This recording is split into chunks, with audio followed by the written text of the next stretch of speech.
Seconde Guerre mondiale. Les peuples africains, nos grands-pères, ont été déportés de force aussi pour aider l'Europe à se débarrasser du nazisme. Nous partageons la même histoire en ce sens que nous sommes les peuples oubliés du monde, qu'ils soient dans les livres d'histoire, dans les documentaires ou films. On tend donc à balayer le rôle prépondérant qu'a joué la Russie et de l'Afrique dans cette lutte contre le nazisme. Nous sommes ensemble parce que, actuellement, nous sommes là pour parler de l'avenir de nos peuples, de ce qui va advenir demain, de ce monde libre auquel nous aspirons, de ce monde sans ingérence dans nos affaires internes. Nous avons les mêmes perspectives et je souhaite que ce sommet soit l'occasion donc de pouvoir tisser de très bonnes relations en vue d'un meilleur avenir de nos peuples. Les questions que mes générations se posent sont les suivantes, si je peux me résumer. C'est de ne pas comprendre comment l'Afrique, avec tant de richesses sur notre sol, avec une nature généreuse, de l'eau, du soleil en abondance, l'Afrique est aujourd'hui le continent le plus pauvre. L'Afrique est un continent affamé. Et comment se fait-il que les chefs d'État traversent donc le monde à mendier? Voici des questions que nous nous posons et que nous n'avons pas de réponse jusque-là. Nous avons l'occasion de tisser de nouvelles relations. Et j'espère que ces relations puissent être les meilleures pour donner un meilleur avenir à nos peuples.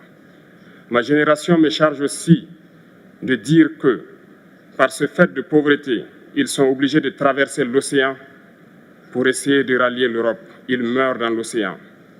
Mais que prochainement, ils n'iront pas traverser parce qu'ils viendront devant nos palais pour chercher leur pitance quotidienne.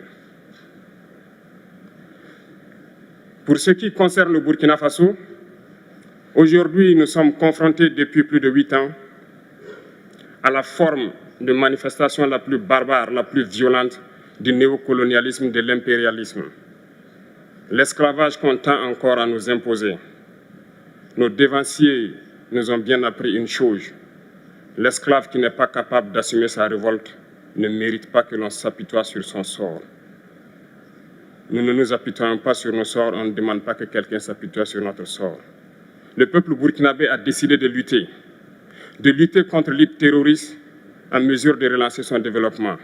Dans cette lutte, des vaillants peuples, des vaillantes populations se sont engagées à prendre les armes face au terrorisme, ceux que nous avons affectueusement appelés les VDP, des volontaires. Nous sommes surpris de voir les impérialistes traiter ces VDP de milices et de tout type. C'est décevant, parce qu'en Europe, lorsque des peuples prennent les armes pour défendre leur patrie, on les traite de patriotes. Nos grands-pères ont été déportés pour sauver l'Europe.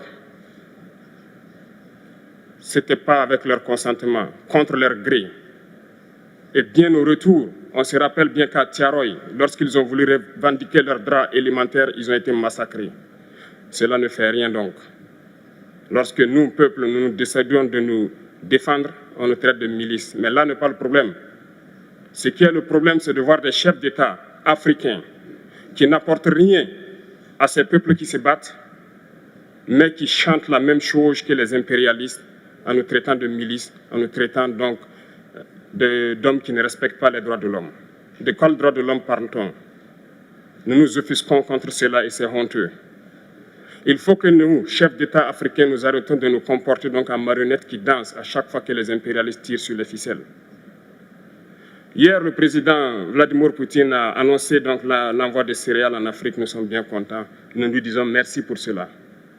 Mais aussi, c'est un message passé à nous, chefs d'État africains, parce qu'au prochain forum, nous ne devrons pas venir ici sans avoir assuré, pour ceux qui ne connaissent pas la guerre, l'autosuffisance alimentaire de nos peuples.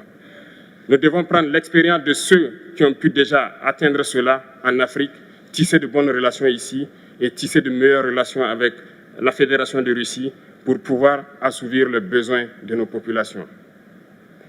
Je ne serai pas peut-être long, le temps imparti est très court.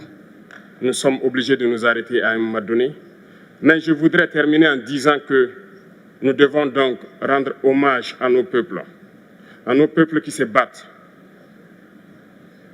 Gloire à nos peuples Dignité à nos peuples, victoire à nos peuples. La patrie ou la mort, nous vaincrons. Le Sahel traverse l'une des histoires les plus graves de sa très vieille histoire. Mais elle a les ressorts nécessaires pour y faire face. Son sens légendaire de la diplomatie doit être libéré afin qu'ensemble, nous nous parlions sans interférence. C'est pourquoi, et pour cela, que la CEDEAO, dont la vocation était économique, doit cesser de se mêler de la politique et privilégier le dialogue. Classement qui tantôt nous place sous influence des Américains, tantôt sous celle des Anglais, tantôt des Français, tantôt des Chinois, des Russes et même des Turcs.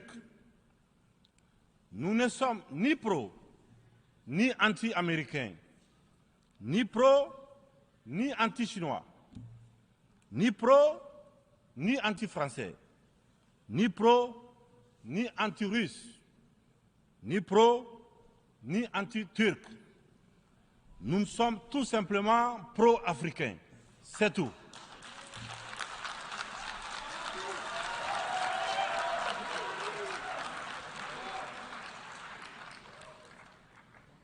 Nous mettre sous la coupe de telle ou telle puissance est une insulte, du mépris, du racisme vis-à-vis d'un continent de plus d'1,3 milliard de personnes. Il est important, dans cette prestigieuse et influente Assemblée, que l'on comprenne clairement que l'Afrique des papas, la vieille Afrique, c'est terminé.